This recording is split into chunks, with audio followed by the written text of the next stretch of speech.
దృష్ట్యా ఒక్కొక్కరి మీద కేసులు నమోదు చేసుకుంటూ వస్తున్న పరిస్థితి ఉంది. తాజాగా చూస్తే ఆడుదాం ఆంధ్ర స్కామ్లో మాజీ మంత్రి రోజాకైతే నోటీసులు ఇచ్చారు. అదేవిధంగా చంద్రబాబు నాయుడు గారు ఇంటి మీద దాడి చేశారనేటువంటి ఆరోపణతోటి జోగి రమేష్ మీద కేసు అయితే బుక్ అయింది. అయితే దాంట్లో విచారణ అయితే వేగవంతం అవుతుంది.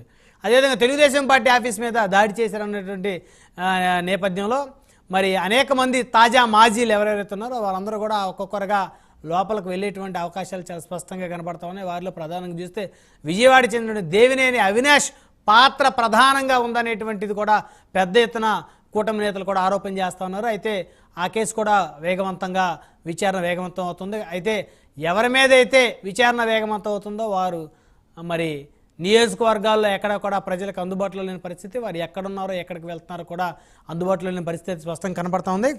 అదేవిధంగా వైఎస్ఆర్ కాంగ్రెస్ పార్టీతోటి అంటకాగిన నెపంతో దాదాపు 16 మంది ఐపీఎస్ల మీద ప్రభుత్వం అయితే కొరడా జులిపించింది. సో మొత్తంగా చూస్తే మరోవైపు తాజాగా ముఖ్యమంత్రి చంద్రబాబు నాయుడుతో టాటా గ్రూప్ చైర్మన్ భేటీ అయ్యారు. కేంద్రం ప్రభుత్వం పెట్టుబడుల కోసం సైతం కూడా చంద్రబాబు నాయుడు పెద్ద ఎత్తున ఆయన ఆరాటం కనబడుతూ ఉంది. సో పక్క చూస్తే అభివృద్ధి కోసం ఆరాటం, అదేవిధంగా అవినీతిపై పోరాటం. గత ప్రభుత్వంలో ఉన్నటువంటి పాలకులు ఏదైతే పెద్ద ఎత్తున పొరపాట్లు చేశారో సో వారి మీద అయితే పెద్ద ఎత్తున కొరడా జులిపించడానికి ఈ ప్రభుత్వం అయితే ఏమాత్రం వెనకాటలేదని చెప్పుకోవచ్చు. సో ఈ అంశాలను చర్చిద్దాం. ఇదే వాళ్ళ ప్రైమ్ డిబేట్. ఈ ప్రైమ్ డిబేట్లో మనతో పాల్గొనడం కోసం దాసరి కిరణ్ గారు జనసేన పార్టీ రాష్ట్ర అధికార ప్రతినిధి మనతో జూమ్ కాల్ అందుబాటులో ఉన్నారు. అదేవిధంగా శేఖర్ రెడ్డి గారు వైఎస్ఆర్ కాంగ్రెస్ పార్టీ నాయకులు మనతో జూమ్ కాల్ అందుబాటులో ఉన్నారు. అదేవిధంగా సాహెబ్ గారు తెలుగుదేశం పార్టీ అధికార ప్రతినిధి మనతో జూమ్ కాల్ అందుబాటులో ఉన్నారు. అదేవిధంగా విల్సన్ గారు భారతీయ జనతా పార్టీ అధికార ప్రతినిధి మరికొసేపట్లో వారు కూడా మనతో జూమ్ కాల్ జాయిన్ అవుతారు. రైట్, ముందుగా సాహెబ్ గారితో మాట్లాడదాం. సాహెబ్ గారు గుడ్ ఈవినింగ్ అండి. సో వినిపిస్తుందా సాహెబ్ గారు నా వాయిస్ మీకు? వినిపిస్తుందండి. నా వాయిస్ వినిపిస్తుందా సార్? వినిపిస్తుంది. సో మొత్తానికి గత ప్రభుత్వంలో ఎవరైతే ఫైర్ బ్రాండ్స్ ఉన్నారో వారందరి మీద కూడా కేసులు బుక్ అయిన పరిస్థితి ఉంది. ఒక్కొక్కరి మీద ఒక్కొక్క ఆరోపణతో సో ఆ కేసులన్నీ కూడా వేగవంతం అవుతుంది, విచారణ వేగవంతం అవుతుంది. అయితే వారు మరి ఎక్కడా కూడా కనిపించే పరిస్థితి లేదు, కనుమరుగవుతున్న. కొంతమంది అబ్స్కాండ్ అవ్వాలనే ప్రయత్నం చేస్తున్నారు అనే చర్చ జరుగుతుంది. మరి కొంతమంది అమెరికా వెళ్ళిపోయారు అనేటువంటి చర్చ నడుస్తూ ఉంది. సో ఏం జరుగుతూ ఉంది సార్? మొత్తానికి 16 మంది ఐపీఎస్ల మీద కూడా కొరడా జులిపించింది ప్రభుత్వం. బ్రహ్మనాయుడు గారు, తమరికి అదేవిధంగా ప్యానెల్లో ఉన్నటువంటి మిత్రులకు, ప్రైమ్ నైన్ వీక్షకులందరికీ కూడా నమస్కారాలండి. సో మనం గత ప్రభుత్వంలో చూసామండి, మీరు ఆ రోజు ఉన్నటువంటి వైకాపా ప్రభుత్వంలో ఉన్నటువంటి పెద్దలు కావాలనే పోలీస్ స్టేషన్లకు ఇన్ఫర్మేషన్ ఇచ్చేసి ఎవరైనా కానీ సోషల్ మీడియాలో పోస్టులు పెట్టినా కానీ లేదు ప్రత్యక్షంగా వచ్చి ఏదైనా ప్రభుత్వ విధానాలను వ్యతిరేకించినా కానీ ప్రభుత్వం ఈ విధంగా చేస్తుందండి, ఇది కరెక్ట్ పద్ధతి కాదని చెప్పి కొంతమంది ఒక విధంగా చెప్పాలంటే సామాజిక అంశాల మీద ఉన్నటువంటి వ్యక్తులు వీళ్ళందరూ ఎవరు వచ్చినా కూడా వాళ్ళ మీద పోలీస్ సెక్షన్ల కింద కేసులు పెడతాం, వాళ్ళని అరెస్టులు చేయటం ఈ విధంగా చేశారు. సో ఒకానొక దశలో ఆ రోజు ఉన్నటువంటి ముఖ్యమంత్రి జగన్మోహన్ రెడ్డి గారు అయితే అసలు జీవోవన్ లాంటి జీవోలను తీసుకొచ్చి అసలు ఈ రాష్ట్రంలో మేము తప్ప ఎవరు బయటకు వచ్చి మాట్లాడటానికి వీలు లేదు, బహిరంగ సభలు పెట్టుకోవడానికి వీలు లేదని చెప్పి హుక్కుం జారీ చేశారు. మేము ఒక కోర్టుకి వెళ్ళి ఆ జీవోవన్ లాంటి జీవోలని రద్దు చేపించాం. సో అదే కాదండి, దాదాపు 60,000 మంది మా కార్యకర్తల మీద అక్రమమైన కేసులు పెడతాం. మా అధినాయకుడి దగ్గర నుంచి గ్రామస్థాయి నాయకుడి దాకా అందరి మీద పలు సెక్షన్ల కింద కేసులు పెడతాం. మీరు ఇందాక ఏదో అంటున్నారు కదా ఫైర్ బ్రాండ్లు అని. ఫైర్ బ్రాండ్లు ఎక్కడ ఉండాలండి? ఏదైనా సమస్య వచ్చినప్పుడు ఆ సమస్య మీద మాట్లాడాలి. ప్రతిదానికి బూతులు తిట్టుకుంటూ మాట్లాడితే వాళ్ళని ఫైర్ బ్రాండ్లు అనకూడదండి. గతంలో ప్రభుత్వం యొక్క విధానాలు ఈ విధంగా ఉన్నాయని తెలియచేసేవాళ్ళు, వాళ్ళు ఫైర్ బ్రాండ్. అంతేకాని బూతులు తిట్టేస్తా సవాళ్లు చేస్తా. మరి చూడండి, రోజా గారు ఎప్పుడు బయటకు వచ్చినా కానీ ఆమె నాలుక సరిగా ఉండేది కాదు, ఆ నాలుక మచ్చలతో మాట్లాడింది ఆమె. అందుకనే మేము చాలా సందర్భాల్లో అన్నామండి, అమ్మ ఇది పద్ధతి కాదు, ఇలా మాట్లాడటం కాదు. ఏమైనా సమస్యల మీద ఏదైనా ఉంటే ఎస్ మీరు ప్రతిపక్ష పార్టీలు ఈ విధంగా మాట్లాడుతున్నా ఇది తప్పని చెప్పి ఖండించడం అన్నాం. అలాగే మీరు కొడాలి నానిని తీసుకోవచ్చు, ఆయన ఏ విధంగా మాట్లాడేవాడండి. ఈ రోజు గొంతు ఏమైనా మోగపోయిందా? గొంతు ఏమైనా మోగపోయిందండి అంటే భయపడుతున్నాడు అనుకోవాలా ఈ రోజు నాని గారు? కూటమి ప్రభుత్వం భయపడతాం కాదు, ఇది పరిస్థితి. ఇది భయపడతాం కాదు, మాట్లాడమనండి, చేస్తాం తోట. నేనేమంటానంటే శేఖర్ రెడ్డి గారు నవ్వుతున్నారు. మేము బూతులు తిట్టాం, మేము బూతులు తిట్టాల్సిన పని లేదు. ప్రజల సమస్యల మీద ఒక ప్రతిపక్ష పార్టీగా మేము ఆ రోజు చెప్పాం, ఇదిగోనండి ఈ విధంగా ఇబ్బందులు జరుగుతున్నాయి, ఇదిగోండి ఫైన్స్ లో ఈ విధంగా మీ వాళ్ళు దోచేస్తున్నారు, సామాన్యులు కూడా దీని వల్ల ఇబ్బంది పడుతున్నారు. ల్యాండ్ ఇష్యూస్, రెవెన్యూ ఇష్యూస్ లో మీరు తప్పులు చేస్తున్నారు. అదే విధంగా మైన్స్ లో మీరు తప్పులు చేస్తున్నారు. ప్రజలకు సంక్షేమ పథకాలు ఇస్తామని కూడా మీరు సరిగా ఇవ్వటం లేదు. ఏది కరెంటు బిల్లులతో కానీ అరకొరక ఇష్యూలతో కోతలు పెడుతున్నారు. అదే విధంగా మీరు కరెంటు బిల్లు చూడండి, దాదాపు 9 సార్లు, 1 కాదు 2 కాదు 3 కాదు 9 సార్లు కరెంటు బిల్లు పెంచారు. అంటే ఇవన్నీ ఏంటంటే ప్రతిపక్ష పార్టీలు చెప్పేవి పెడచెవులు పెట్టారండి. దీనితో పాటు ప్రధానంగా న్యాయ వ్యవస్థ చూసినా గానీ, రెవెన్యూ వ్యవస్థ చూసినా గానీ, దీంతో పాటు అసలు పోలీస్ వ్యవస్థ చూసినా గానీ, ఎక్కడైనా గానీ వైకాపా పార్టీ నేతల ముద్రలు ఉండేవి. మీరు ఏదైతే సోషల్ మీడియాలో వైకాపా పార్టీ నేతలు ఇక్కడ ఉండేవాళ్ళు కానీ, బయట ఉండేవాళ్ళు కానీ, జడ్జిల్ని, అదేవిధంగా కొంతమంది ఉన్నతమైనటువంటి పదవుల్లో ఉన్న వాళ్ళని తిట్టినప్పుడు హైకోర్టు, సుప్రీంకోర్టు 2 ఆగ్రహం వ్యక్తం చేసింది. వాళ్ళని పట్టుకురమ్మన్నప్పుడు కూడా ఎక్కడ స్పందించలే ఈ ప్రభుత్వం.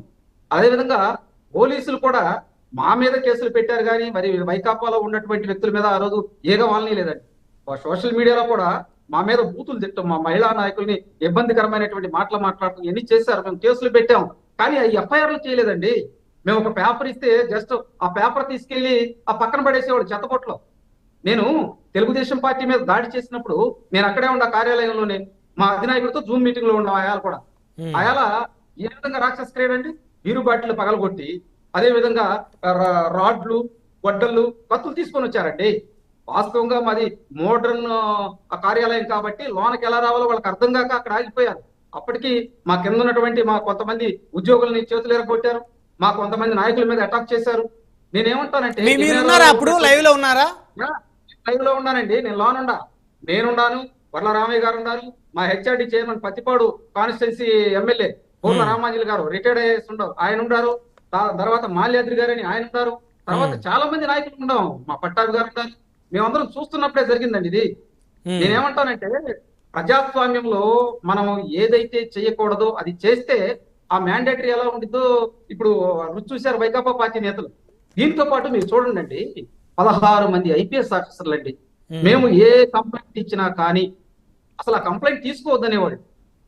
ఇప్పుడు 141 సెక్షన్ ప్రకారం, సిఆర్పిసి సెక్షన్ ప్రకారం మాకు నోటీసులు ఇవ్వాలండి. మేమేమైనా తప్పు చేస్తే. అరే 60,000 మంది కార్యకర్తలు మా వాళ్ళని అన్యాయంగా, అక్రమంగా మరి పోలీస్ స్టేషన్ లో తీసుకెళ్లి కింద కూర్చోబెట్టడం ఇవన్నీ చేశారు. ఇవన్నీ మేము మర్చిపోవాలా. దీంతో పాటు మీరు ప్రధానంగా చూసుకుంటే కొంతమంది ఐఏఎస్ ఆఫీసర్లు అయితే వైకాపా పార్టీ నేతలు అయితే ఎస్ బాస్ అన్నారు. మేము వెళ్ళి ఏది ఇచ్చినా గానీ లేదండి నథింగ్ అబౌట్ ద ఇష్యూ అనేవాడు. దీంతో పాటు ఐపీఎస్ కొంతమంది అయితే అసలు నేను కొంతమంది ఐపీఎస్ పేర్లు చదువుతానండి, పేర్లు చెబుతా నేను.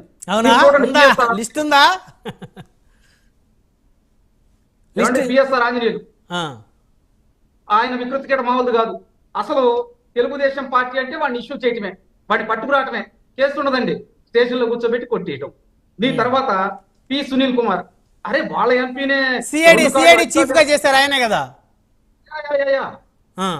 రఘురామకృష్ణరాజు గారు అండి. అవును అవును అవును, కొట్టుకుంటా తీసుకెళ్లారు.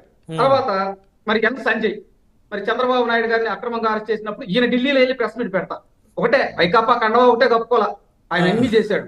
దీంతో పాటు కాంతి రాణా టాటా అండి, అసలు తెలుగుదేశం పార్టీ జెండా కనపడితే వాడిని తీసుకొచ్చి కూర్చోబెట్టి పోలీస్ స్టేషన్ లో కొట్టేవాడు.